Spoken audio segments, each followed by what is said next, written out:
This is Daily Blast Live. We're talking about what you're talking about. You all ready for this? This is a sham. No. Y'all, Just stop. Get real. Welcome to DBL. How's everybody feeling today? Good. Feeling good? I was like, I wonder if the viewers know that Jeray was just up here. The way our hair and makeup team just move in like a pit silence, crew. I love it. But with it is like a pit crew, but without the pressure. He just strolled off and you didn't see a thing. It was magic. Poof. Exactly. There we he all is. look good. I think we got you. eyeballs We love on you him. guys. Shout out to Thank you. Jeray. All right, so we got to talk about this. I know many people have mixed feelings. As many of you probably remember, Charles Manson and 4 members of his cult family were all sentenced to life in prison for one of the most notorious murder rampages in history. Now, one of the murderers is free. After 53 years, Leslie Van Houten was released from a California prison yesterday. She was convicted of first-degree murder and other charges at 19 years old for taking part in the killings of a wealthy grocer and his wife who were brutally stabbed to death in their home in 1969. Leslie, Charles Manson, and 3 others were originally sentenced to death for the crimes that ended with 7 people dead, including actress Sharon Tate, who was pregnant at the time. Family of some of the victims are speaking out about Leslie's release, including Sharon Tate's sister, Deborah. She said she and other family members are terrified because they fear she could resort to killing again. Meantime, a nephew of another victim was interviewed about it last night on CNN. Here's what he had to say. Leslie Van Houten has always kind of propped herself up as a Manson follower, but she's anything but. She is a cold-blooded killer in one of the most notorious murder rampages in United States history. So with her release now, any other violent criminal or killer whose crimes fall beneath the bar of Leslie Van Houten's, that opens the door for them. And it is our fear that the floodgates in the California penal system will be unhinged. So what do you think about Leslie Van Houten being freed after more than 5 decades in prison? That nephew, Jeff, brought up some fair points, but on the flip side, do you try to look at it case by case? And in your opinion, does she deserve a second chance if she's truly been rehabilitated? What would you say? I would say no.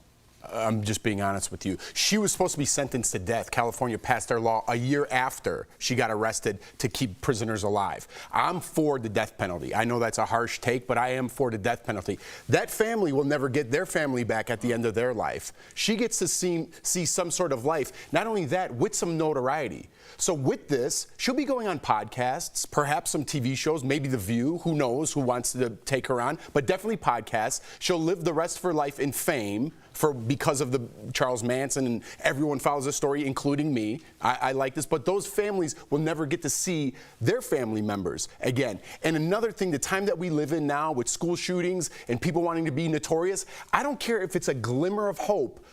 School shootings, they're going to jail the same age as this. And if they sit in prison cell and give them one glimmer of hope saying, you know what, I'm going to get out one day. Just like Leslie Van Houten, I'm going to get out, and that's enough to keep me alive in here. I don't want you to be alive in here. I want you to be dead in here because you killed people, and they don't get a second chance like you did.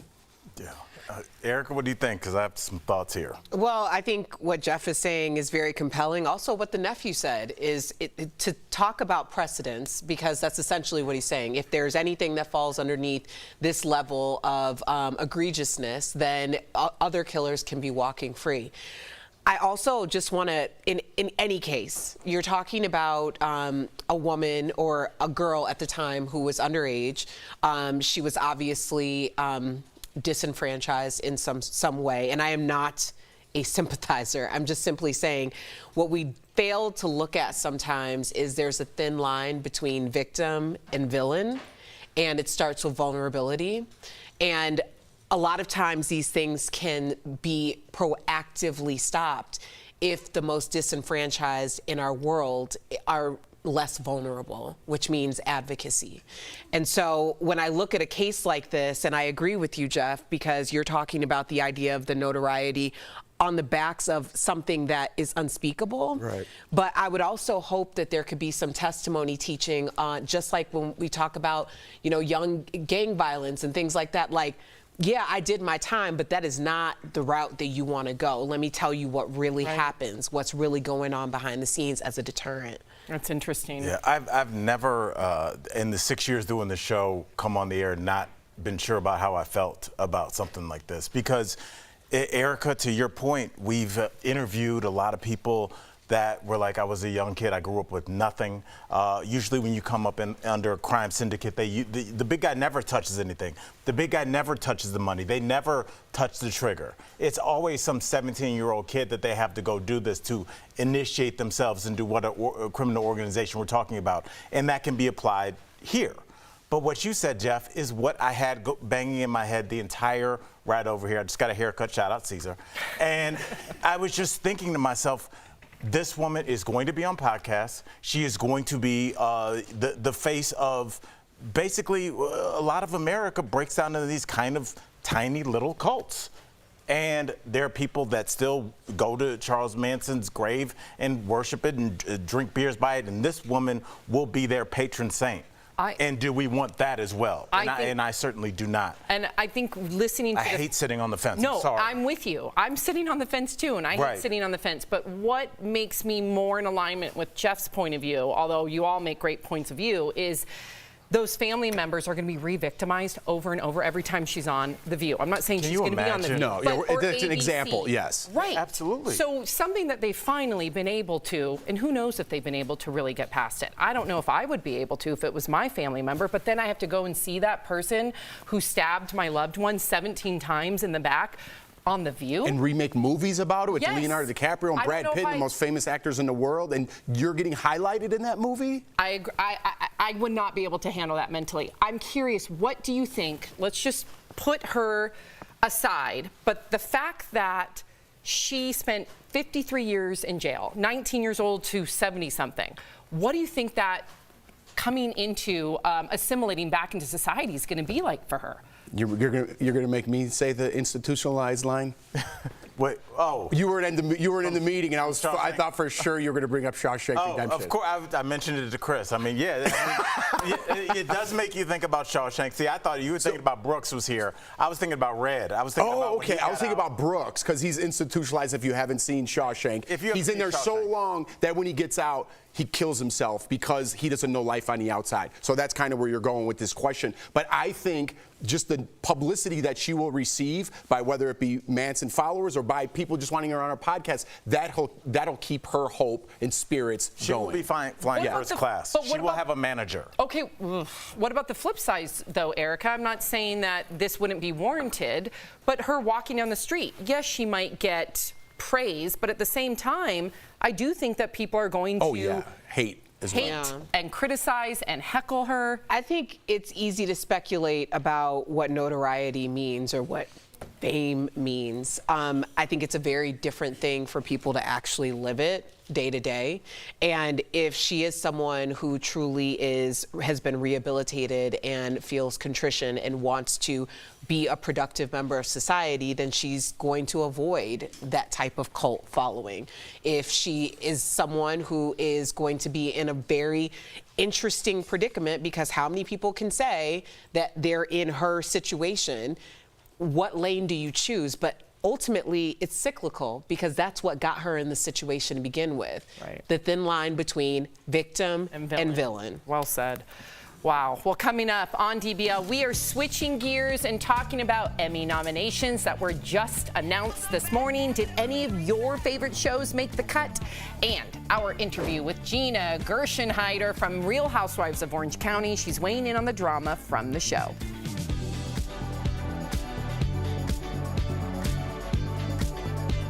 DBL, this show is amazing. There's a lot going on down here. I would have been part of the Mile High Club. Yeah. So on point. But I'm gonna have a conversation about what's happening now. You know what's interesting about that as a producer? Chris, who is a producer, can we get this conversation? I would never book her. Okay. As much as I would love to. But not everybody has scruples. But I wouldn't. Like, I wouldn't book her on. I wouldn't do an interview with her. Chris, as much as I'd love to. Right. I wouldn't. Because it just doesn't feel right. TMZ would? What about, or Well, Diane TMZ's Sawyer? different. They don't do that kind of thing. Diane Sawyer might do a They might do a sit-down. special. pick her up on the Yeah, street they or would. something? Yeah, You know they what I would mean? for sure. And I definitely think ABC and Diane Sawyer will. I Because definitely it's do. so high I don't know profile. if she would. I don't know what her mindset's like. Right. I don't know if You're she wants right. any publicity at all. She yeah, maybe right. wants to. You're you know. right. But Get out what and if go. she gets out and she's living kind of, how most people live when they get out of jail with is not she a lot gonna of have a money, social media? and somebody comes to her and know. says, "Hey, do you want We don't know. $100,000 to do this interview?" And you have no income or way of getting income? Yes, and then when And you then do that that's a good $100,000, transition for and now Dahmer, somebody's too, like, since we were "Well, just if you do, talking here's about another Leslie Write a book. 75,000, So I come might do this, start with come do this with live Evan interview." Peters, She could and be a then go multi-millionaire in a month. Yeah, write a book. Tell me what Thank Charles you. Manson was like. What are the Tell me rights to why her he did story that. going to go for if there's a bidding war? As much as we think like we wouldn't have her on the show, other people would. Other people Yeah. would want a book from her, a podcast from her, an interview from her. If Yeah. I don't know, like, is she allowed on social media? Because, like you said, there's crazy. Because if she people. did an interview, I'd watch it. Yeah. I think I would too. You know We what I would mean? And probably that's the have problem. to talk about it. It would be irresponsible for us not to talk about it, especially if Yeah. she said The other something thing is, so many controversial. people that have committed murder Yes, in their lives yes. have gotten parole eventually. Yeah. Many. She actually should have probably gotten parole sooner and didn't because of the high-profile nature of the But crime. then what if you get sentenced to life in prison? What does that even mean? I mean, it's not different life laws in in prison. different states, Yeah. right? I don't know. It's Life, weird, I right? always thought That's life a weird meant thing. 20 to 25 years. That's why they say life without parole.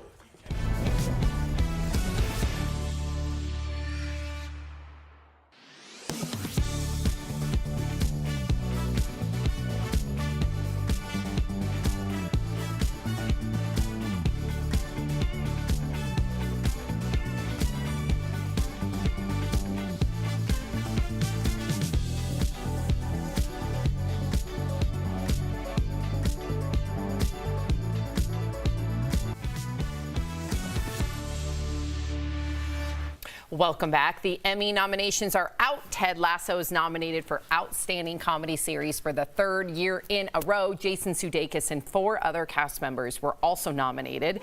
Ted Lasso will be facing off against Abbott Elementary. Stars Quinta Brunson, Sheryl Lee Ralph, and Tyler James Williams are up for awards.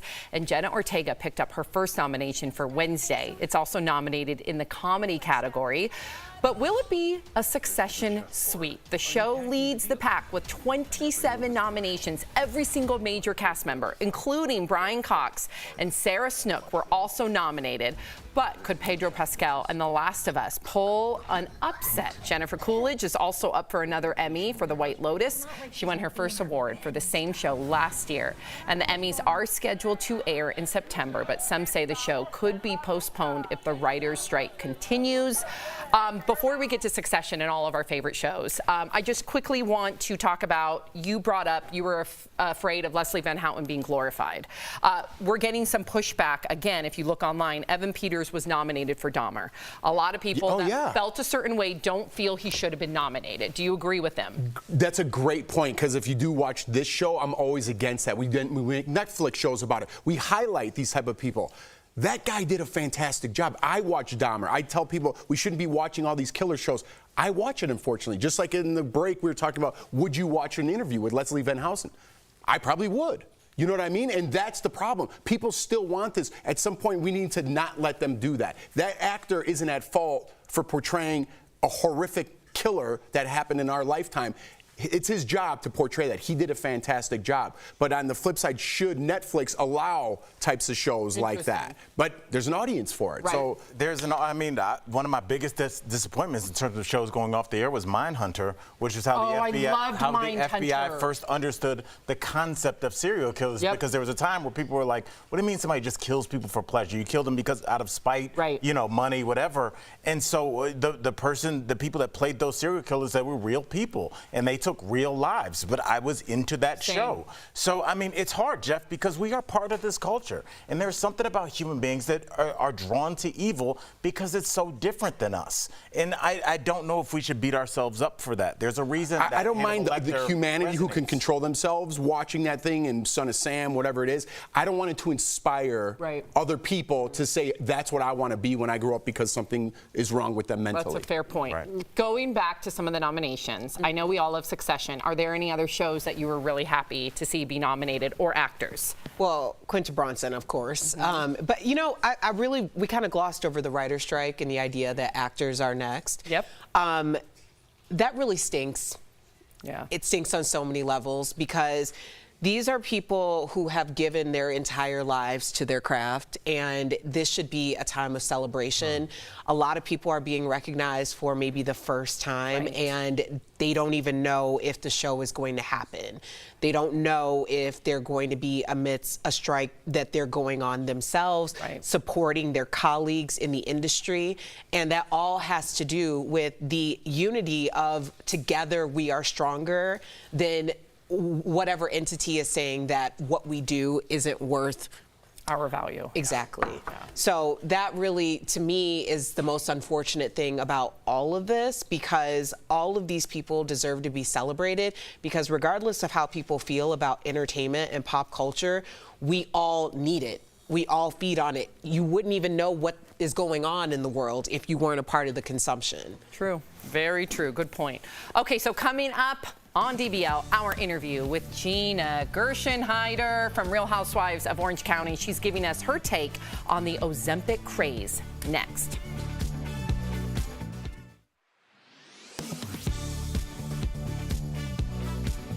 A cluster bomb is a type of explosive that opens in the air, dispersing dozens to hundreds of smaller bombs over a large area. Sometimes many of the smaller bombs fail to explode upon impact, creating a long-lasting hazard similar to a landmine. For decades, human rights activists have urged countries to retire their cluster munitions because of the harm they pose to civilians, even decades after the conflicts are over.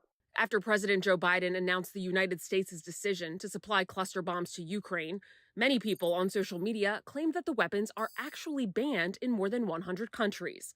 But is that true? Let's verify. Our sources are the International Committee of the Red Cross, the Convention of Cluster Munitions official website, the United Nations, and Mary Wareham, acting director of the Arms Division at the Human Rights Watch. In 2008, governments around the world negotiated and adopted the Convention on Cluster Munitions Treaty, an international agreement banning the use of cluster bombs. According to the International Committee of the Red Cross, the treaty prohibits the use, production, acquisition, stockpiling, retention, and transfer of cluster munitions. It also requires countries to destroy any stockpiled cluster munitions, clear areas contaminated by cluster munition remnants, and offer assistance to victims of cluster munitions. Mary Wareham with the Human Rights Watch says the vast majority of people harmed by cluster munitions after an attack are civilians. It's children who are killed and maimed most of the time. According to the United Nations, 123 countries have agreed to the Convention on Cluster Munitions Treaty. So we can verify, yes, cluster bombs are banned in more than 100 countries. But the United States, Russia, and Ukraine are not among those countries. With your Verify, I'm Ariande Till.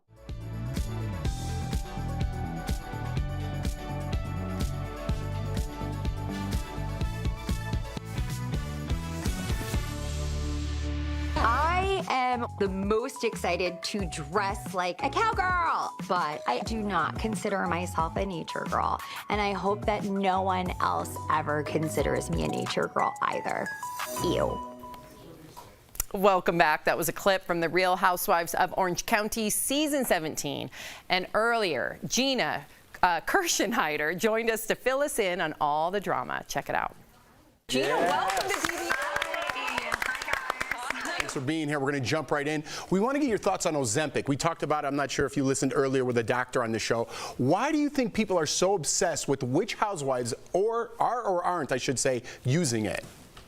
Well, I think it's interesting, and I think it's pretty obvious that there's likely a lot of women using it in the housewife world, just from what we're seeing. I don't judge anybody, but I believe in transparency. Either be open and honest about it, because I don't think it's a good message to deliver to, like, try and convince people that you're just losing the weight on your own by diet and exercise if you have something assisting you.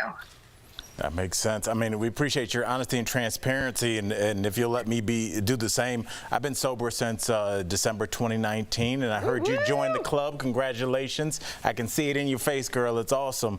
I did. Yeah, thank you. Congrats to you, too.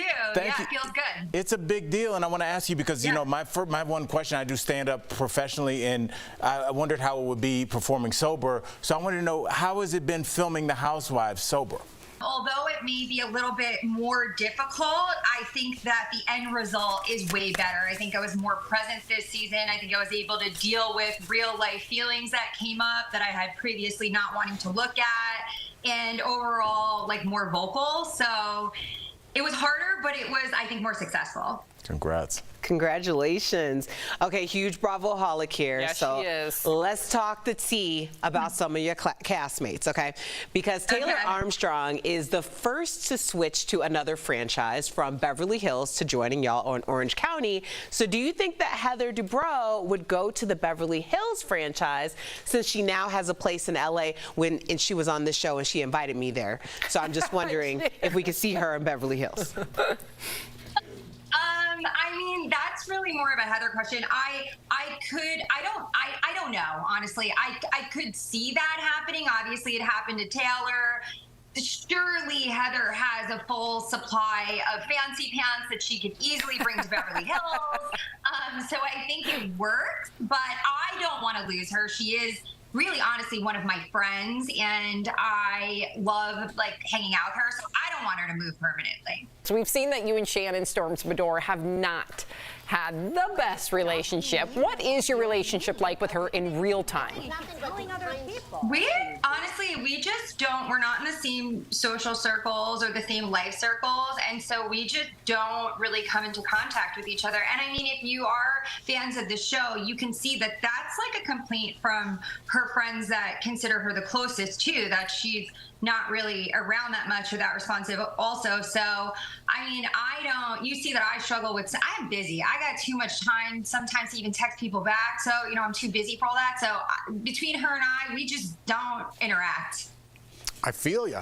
So we are just 5 episodes in. What can we look forward to the rest of the season? Give us some hot goss.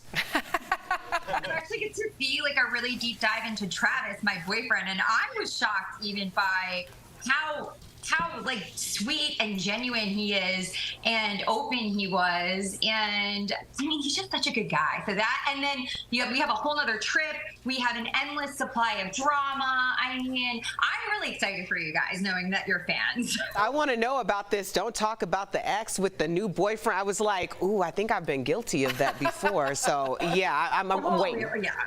We all have. I mean, that's hard not to talk about. That if there was ever like water cooler talk, that's the water cooler talk. Yep, noted. Gina, thank you so much for joining us today on DBL. To our viewers, you can keep up with the Real Housewives of Orange County Wednesdays on Bravo. We'll be right back. Thank you. Congratulations. Thank you so much, guys. Thanks.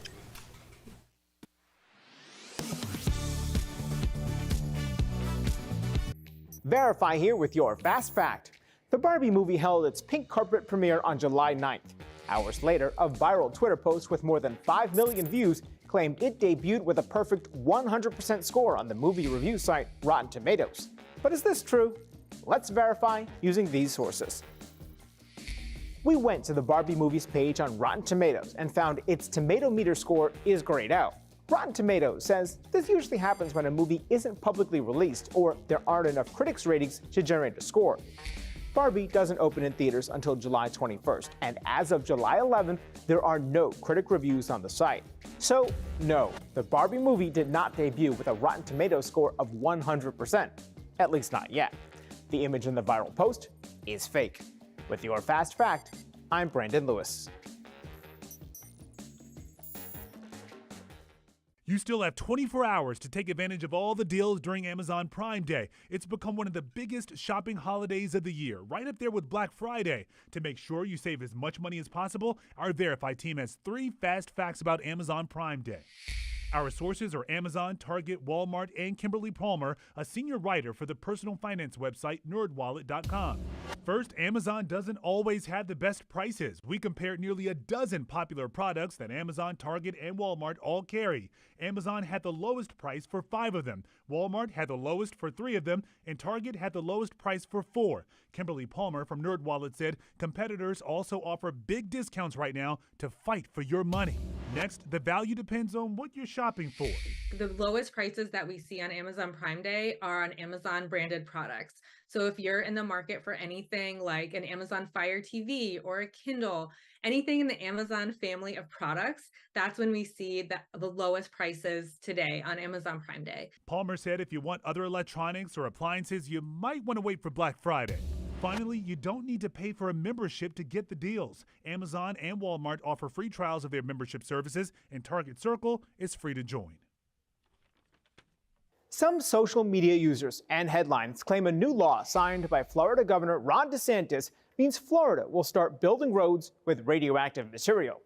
Several Verify viewers asked us whether this means Florida will start construction soon. Using these sources, we can verify that these posts and headlines are misleading. And here's why. In June, DeSantis signed House Bill 1191, which adds phosphogypsum to a list of recyclable materials that can be used to build roads. Phosphogypsum is a cement-like radioactive byproduct from the manufacturing of fertilizer. However, this doesn't mean the state will start using it immediately. First, the law requires Florida's Department of Transportation to demonstrate phosphogypsum actually works as a road material. If the DOT decides to move forward after testing, then Florida must ask the EPA for approval to use the material. In 2020, the EPA conditionally approved using phosphogypsum in road projects, but reversed its decision a year later amid concerns that it could expose the public and road construction workers to an unacceptably dangerous cancer risk. With your Verify, I'm Brandon Lewis.